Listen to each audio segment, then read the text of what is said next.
Derrick Anderson is a Republican candidate for Congress in the 7th District of Virginia. Good morning, Derrick. Welcome back to the Hugh Hewitt Show.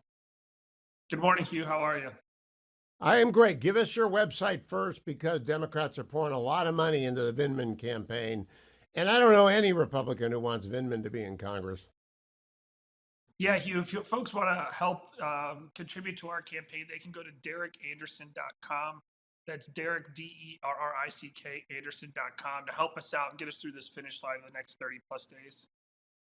How is it looking right now? But things are great, Hugh. You know, we continue to go around the district and meet people every single day. In fact, this weekend, on Saturday alone, we were in 4 separate counties.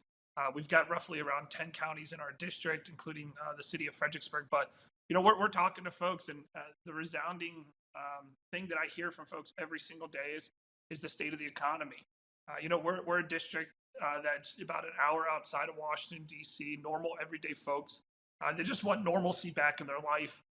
They just want common sense solutions to common sense problems. And my opponent, he's been focused on his past. That's been his entire campaign. He's focused on his revenge toward President Trump and trying to rectify the failed policies of the Biden-Harris administration, while we're talking to folks about how we're focused on their future. We're focused on trying to get the cost of goods back down. Here in Virginia specifically, we're seeing the average Virginia families spending about $1,100 more a month just to live. We see that about a third of Virginians right now are living paycheck to paycheck. We see a quarter of Virginians delinquent on their credit card bills. And my opponent, he'd be a rubber stamp for the policies that got us in this mess in the first place.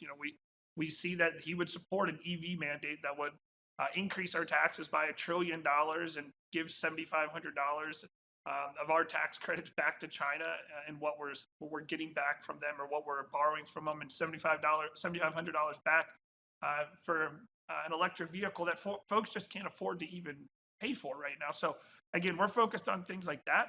While my opponent, he's focused on the most extreme radical policies that a member of Congress from here in Virginia would be the most extreme radical person we've ever seen.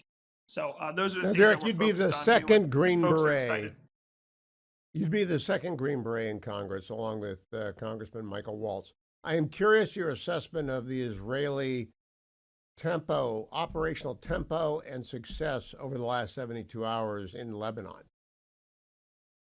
Yeah, I mean, we see that Israel is continuing to push back. One of the things that I think that's very interesting, and Senator Cotton wrote about this about a week ago, Hugh, is that the Biden-Harris administration continued their equivocation on their support of Israel, right?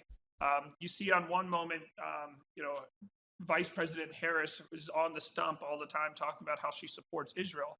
However, Biden and Harris have continued to withhold certain types of equipment from the Israelis that would allow them to move forward with their operations and try to put an end to this whole thing. But again, when you have equivocation from the top, from America to our largest ally in the Middle East, you're going to see Israel continue to punch back. We see Hezbollah continues in the north to fire rockets onto Israel. The biggest thing I take away with all this, if Hamas wanted this to be over, they could have it over today by releasing the hostages, but they're not.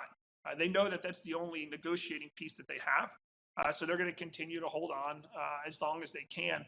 But it's hard for Israel in the situation that they're in too, because if you've seen over the course of the last few weeks, at one moment you have Hamas saying they want to negotiate a deal to stop the fighting.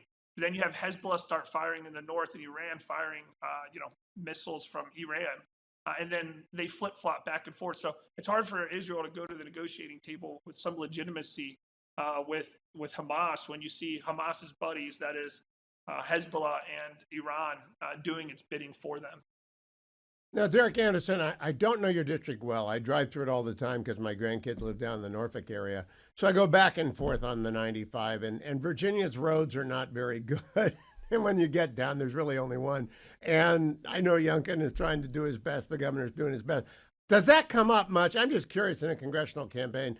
Do they talk about immigration in Israel, or do they talk about the fact that the 95 is a nightmare? Well, I think it's a little bit of both, Hugh. When we talk about the number one thing folks are talking about is the economy. The second thing I hear from folks is the border crisis. And here's why. A few months ago, Governor Youngkin was on some TV show, and MSNBC went after him, saying, "I don't know why they're worrying about this in Virginia, this border crisis, because you're in Virginia, you don't have a border with Mexico." And so we took issue with that, especially considering that we had two illegal immigrants of Jordanian descent attempt to breach the front gate of Marine Corps Base Quantico, posing as Amazon drivers. Those two individuals were released.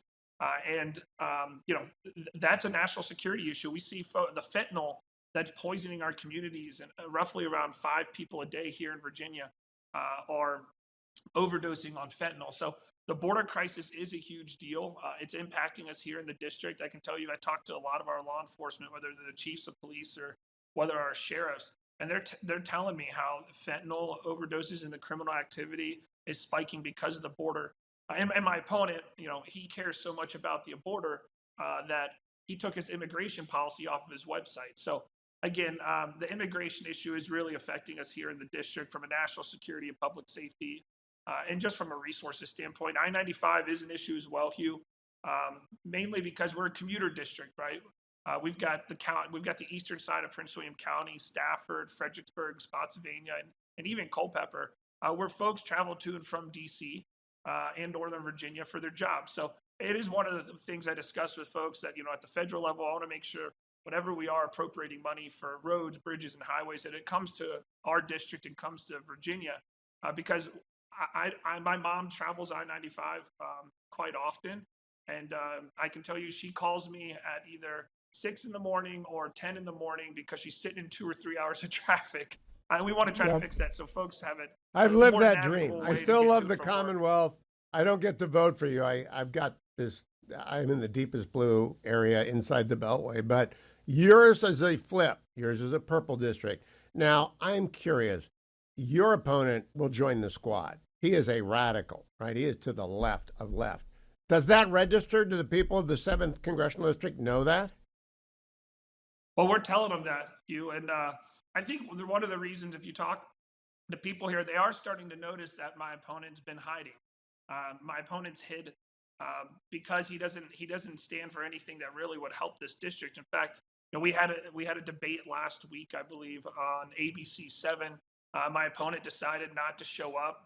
He declined to show up for the debate because he doesn't want to talk about the issues because he's on the wrong side of the issues.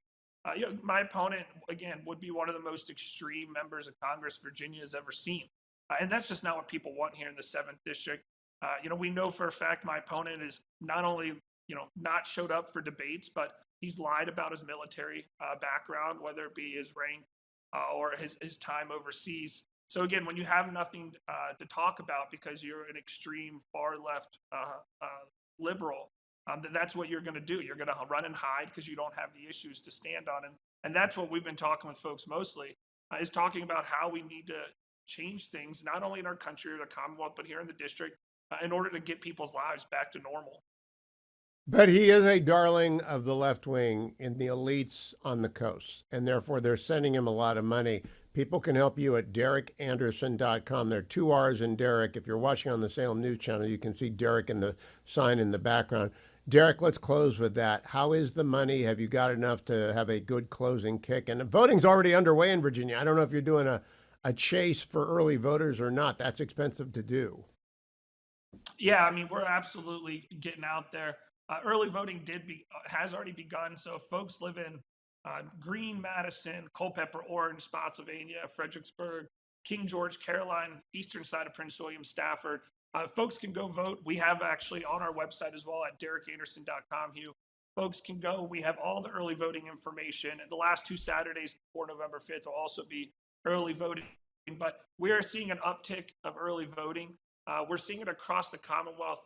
Governor Youngkin has spoken about how some of our more conservative areas within the Commonwealth see an uptick in early voting, which is a great sign for us. We see that Republicans and conservatives out there are getting out and voting early. So I encourage folks to get out and vote early because we've got a country to save, Hugh.